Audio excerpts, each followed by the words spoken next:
আসসালামু আলাইকুম everyone, welcome to my channel. আশা করি আল্লাহর রহমতে আপনারা সবাই অনেক ভালো আছেন, সব সময় ভালো থাকেন এই দোয়াই করি।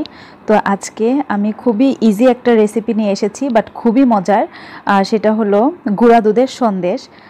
যে জিনিসটা আমরা কিনা দোকান থেকে খুবই কড়া দামে কিনে নিয়ে আসি, এটা বাসাতেই আমরা খুব ইজিলি বানিয়ে ফেলতে পারি। তো সেটাই আমি আপনাদের সঙ্গে আজকে শেয়ার করব। তো ফার্স্টেই আমি কিন্তু এখানে 1 কাপ পানি নিয়েছিলাম, আর সেই 1 কাপ পানিতে একই কাপ দিয়ে 1 কাপ চিনি দিয়েছি। তো চিনিটাকে আমি গলিয়ে নিচ্ছি।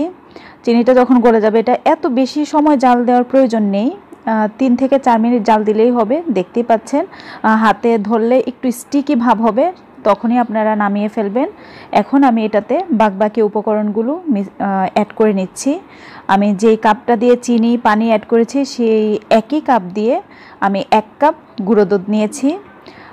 এটা ফুল ক্রিম গুঁড়ো দুধ। আর এখন আমি 1/3 কাপ ময়দা দিয়ে দিচ্ছি। হ্যাঁ, প্রশ্ন থাকতে পারে নর্মাল ময়দা গন্ধ করতে পারে কিনা, বা এটা ময়দা আমি টেলে নিয়েছি কিনা। না, আমি একদম নর্মাল প্যাকেট থেকে খুলেই ময়দা এটার সঙ্গে সরাসরি আমি অ্যাড করে দিয়েছি। আর হ্যাঁ, এটাতে কোনো রকম ময়দার কোনো র স্মেল থাকবে না। আর কেন থাকবে না সেটা এখনই দেখাচ্ছি। এখন আমি এটাতে 1 টেবিল স্পুন ঘি অ্যাড করে দিচ্ছি। তো যেখানে ঘি দিচ্ছি সেখানে তো অন্য কোনো ফ্লেভারের প্রশ্নই আসে না, তাই না? তো এখানে এই তো ঘিটা অ্যাড করে দিলাম। এখানে কিন্তু আপনারা ডালডা বাটার এগুলো অ্যাড করতে পারেন। এখন সবগুলো উপকরণ খুব ভালো করে মিশিয়ে এখন আমি রুম টেম্পারেচারে 10 মিনিটের জন্য রেখে দিব। ফিরে এলাম 10 মিনিট পর। আমি এটা প্যান থেকে একটা প্লেটে নিয়ে নিয়েছি। দেখতেই পাচ্ছেন শুকানোর পর কিন্তু এটা কিছুটা শক্ত হয়ে গেছে। শক্ত বলতে এতটা হার্ড না, দেখতেই পাচ্ছেন কতটা সফট, কিন্তু আমার হাতে লাগছে না, এটা জমে গেছে পুরোটা ডো। এখন আমি এটাকে কিছুটা সময় একটু ময়ান করে নিব, যেন আমার উপরের আবরণটা মসৃণ হয়ে যায়। হাতে লাগবে না কিন্তু, বাট এটা মসৃণ হয়ে যাবে। এখন আমি একটা ট্রেতে এই যে র্যাপিং পেপার নিয়ে নিচ্ছি, ময়ান করার সুবিধার্থে প্লাস আমার ফোল্ডিংয়ের সুবিধার্থে আমি একটা র্যাপিং পেপার নিয়েছি। র্যাপিং পেপার যদি কারো বাসায় না থাকে তাহলে কিন্তু পলিথিন স্কোয়ার করে কেটে পলিথিনটাও ইউজ করা যায়।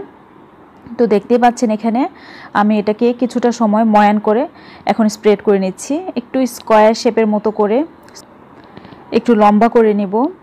এই তো যেমনটা আপনারা দেখতে পাচ্ছেন স্ক্রিনে যেমনটা দেখা যাচ্ছে। আর আমি কিছুটা ডো ফার্স্টেই আলাদা করে আমি একটু গ্রিন কালার দিয়েছিলাম ভিতরে দেওয়ার জন্য, বাট আমার গ্রিন কালারটা এতটা গ্রিন হয়নি, কারণ আমারটা ছিল লিকুইড যে কালারগুলো থাকে সেগুলো। যদি জেল কালারটা থাকতো তাহলে আরেকটু গ্রিনটা মানে ডার্ক হতো কালারটা। আমারটা দেখতেই পাচ্ছেন এতটা কিন্তু ডার্ক হয়নি। আর বেশি ইউজ করতে গেলে ডোটা একদম নরম হয়ে যায়। তো সেজন্য যেটুকু হয়েছে সেটুকু দিয়ে কাজ চালিয়ে নিচ্ছি। আর বাসায় নেই তো এখন তো আর এটার জন্য এত বাইরে যেতে পারবো না কেনার জন্য। তো যেমনই হয়েছে খারাপ না, ভালোই হয়েছে। আর কেউ না চাইলে মানে স্কিপও করা যায়, কালার দেওয়ার কি দরকার, এভাবে শুধু নর্মালি ফোল্ড করে এটাকে অন্যভাবেও ডিজাইন করা যায়। তো আচ্ছা, আমি যে এটা প্ল্যান করছি সেভাবে করে দেখাচ্ছি। তো যাই হোক, গ্রিন কালারটা এতটা হয় নাই, বাট যেটুকু হয়েছে সেটাও খারাপ না। তো দেখতেই পাচ্ছেন আমি কিন্তু এটাকে ফোল্ড করে নিচ্ছি। আর কিভাবে ফোল্ড করছি সেটা হয়তো বা দেখে বুঝে নিচ্ছেন। একের পর এক দিয়ে একটা দিয়ে তারপরে আমি এটা ঘুরিয়ে নিচ্ছি, তারপর আরেকটা দিচ্ছি। তো দেখতেই পাচ্ছেন এখন আমি সবটাকে রেখে সবগুলো দিয়ে ফেলেছি। দিয়ে একটু আমি এটাকে আর একটু লম্বা করে নিচ্ছি, একটু বেলে নিচ্ছি হাত দিয়েই, যেমনটা দেখতে পাচ্ছেন। তারপরে কিন্তু আমি এটা 1 ঘন্টার জন্য রুম টেম্পারেচারে রেখে দিয়েছিলাম। আরও বেশি সময় রাখলে আরও বেশি ভালো হতো, বাট ভিডিও করছি, এটা কেটে দেখাতে হবে, এজন্য আমি 1 ঘন্টাই রেখেছি। যথেষ্ট পরিমাণ শক্ত হয়ে গেছে, দেখতেই পাচ্ছেন খুব ইজিলি কিন্তু এটা পলিথিন থেকে ছুটে এসেছে। আর এখন এই তো আমি একটা ছুরি দিয়ে কেটে নিচ্ছি। তো কেটে তারপর আপনাদেরকে আমি দেখাচ্ছি কেমন হয়েছে।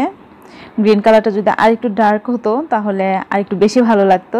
তো যাই হোক, খারাপ হয়নি। আর সবচেয়ে বড় কথা হচ্ছে টেস্টের কথা যদি বলি, একদম হুবহু দোকানের মতোই হয়েছে, খুবই মজা হয়েছে। আর হোমমেড জিনিস ডেফিনেটলি যেমনই হোক এটা ভালোই হবে দোকানের চাইতে। তো এই তো বললামই তো, যদি গ্রিন কালারটা আরেকটু ডার্ক হতো তাহলে কিন্তু আরেকটু বেশি সুন্দর লাগতো। তবে যাই হোক, আমার খেতে ভালো হয়েছে, দেখতে যেমনই হোক না কেন, দেখতেও খারাপ হয়নি এতটা। তো এই পর্যায়ে বলে নিচ্ছি, যদি ভিডিওটি ভালো লাগে প্লিজ চ্যানেলটিকে সাবস্ক্রাইব করবেন, পাশে থাকা ছোট্ট বেল বাটনের অল সেকশনটা আপনারা অন রাখবেন, তাহলে আমার নেক্সট ভিডিওগুলোর নোটিফিকেশন কিন্তু আপনাদের কাছে চলে যাবে। আর আপনারা চাইলেই কিন্তু আমার ভিডিওটা খুব ইজিলি দেখে নিতে পারেন যদি দেখতে চান। আর ভিডিওটা এখানেই আমি শেষ করছি।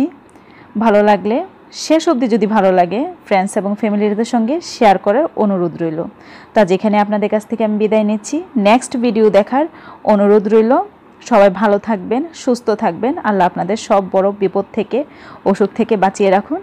আল্লাহ হাফেজ, আসসালামু আলাইকুম।